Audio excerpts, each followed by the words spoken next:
In this video, we're going to discuss the orthogonal projection of one vector onto another. And the question we're going to answer is, given two vectors, say v and w, as pictured here, can we express v as the sum of two vectors, one parallel to w and one perpendicular, or we also call that orthogonal to the vector w?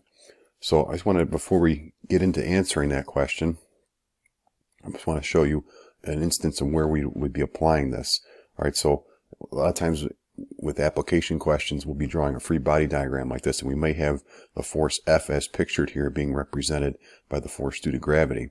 And a lot of times what we'll end up doing is putting a coordinate axes along the ramp here, all right, parallel to the ramp, that's your x-axis, and then put the y-axis, this is one option, perpendicular to the ramp, all right, passing through that point that we're considering the object to be at. And then we would want to decompose the force due to gravity as a sum of two, one parallel to the ramp, one perpendicular to the ramp. All right, these vectors F1 and F2 are going to be these orthogonal projections. All right, one of them would be the orthogonal projection onto the ramp. The other one would be the orthogonal projection of the gravity vector perpendicular to the ramp, or on the line perpendicular to the ramp. All right, so this is going to come up in some of our applications. Now, going back to this figure, and we're thinking about v and w being the vectors given, you can see that the vectors p and q are adding up to the vector v. All right, p is what we're going to call the orthogonal projection, the projection of v onto w. And if I slide the vector q over, or redraw it with its tail, at the tip of p, then the vector q, right, it's pretty clear from this picture then that v is equal to p plus q. All right, so we can do it, and we're going to show and derive how to do it by deriving the formula for it, and then get to a couple of examples. So the blue vector pictured up above here is going to be called the projection of v onto w. All right, it's also sometimes called the vector component of v orthogonal to w. All right, and some of the notation we're going to see in textbooks is looking like this: projection of v onto w. So the little subscript says what we're projecting onto, v inside is what we're projecting to. Just to shorten it up, I'm going to call it p for this video. All right, once we've determined that projection vector, then it's fairly easy to how to find the vector q, right? The vector q can be found using vector subtraction, right? So if you want to actually solve for q, right, p plus q is going to equal v, all right, by construction, and therefore q is going to equal v minus p. So once we find the vector p, we'll be able to easily determine the vector q just by doing the vector subtraction, because we are given v, we're going to determine p, the projection vector, and therefore we'll be able to find the component of v perpendicular to w after we find the projection p, which is parallel to w. All right, now how do we actually find that vector p? How do we find the projection vector? The derivation's not too bad. We're going to go through that now. I'm just going to flip over to Maple for a moment to show you a quick animation. In this figure, thinking about the black vector here being v, and the other one here being w. And now what I've got here is the difference vectors. This is in green is v minus w. What I'm going to do is scale the vector w a little bit in the picture. We'll scale that down a little bit, and now you can kind of see a blue vector laid on top of this black vector. This is a scalar multiple of w, so it's a number times the vector w.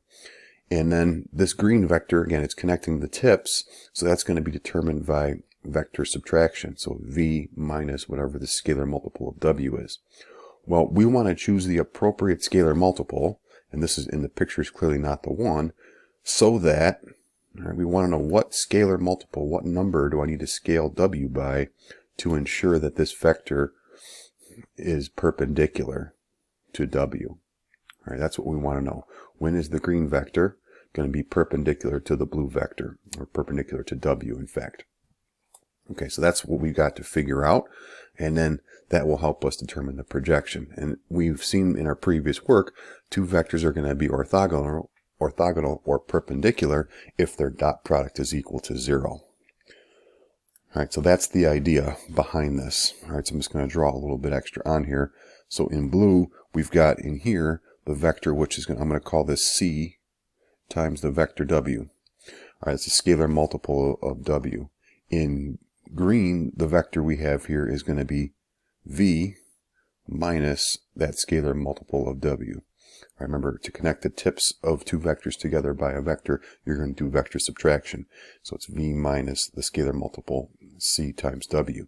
Now, as we said in the picture, we want to find the vector C, or the scalar C, so that this vector V minus C times W is going to be perpendicular to W. So we want to find the scalar, that number C, so it's the appropriate multiple of W.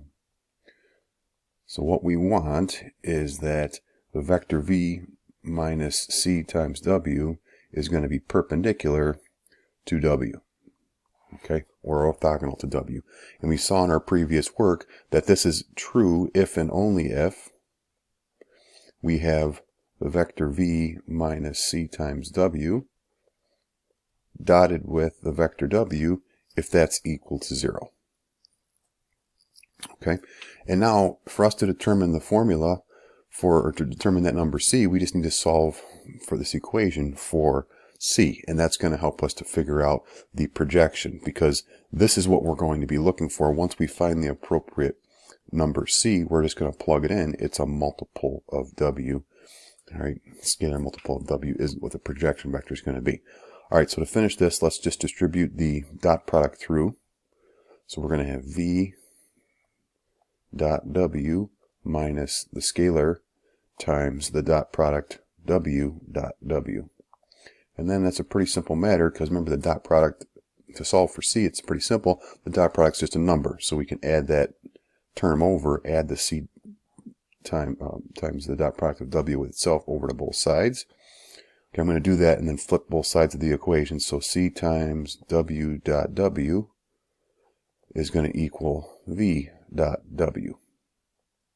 All right, and then just dividing, assuming the vector W doesn't have length 0, then we can divide by its dot product with itself. So C is equal to V dot W divided by W dot W. Again, these are vectors. So those are vector dot products, and that's going to be a scalar number. The dot product of a vector with itself is also equal to the length squared. So another way to write this, and you might see this done in the textbooks, in the OpenStax books that we're going to reference, is that the denominator here is the length of W squared. So it's a different way to write that. All right, so there we got it. We found it. All right, that's the appropriate scalar multiple we need to take of W to find the projection of V onto W. So what is the vector P that we're looking for? We're denoting it as the projection of V onto W.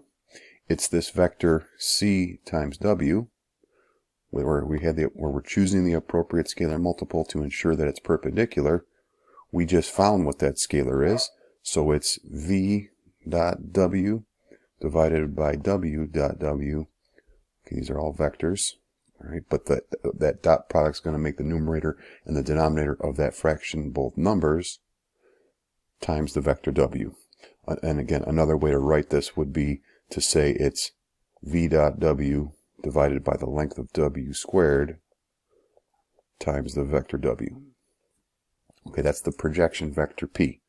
All right, now to find the orthogonal, again, that's also sometimes referred to as the vector component of V along W. To find the vector Q we had pictured up above, which is the vector component of V orthogonal to W, we simply just do V minus P. All right, so that would just be V minus the vector we just found, V dot W over W dot W times the vector W.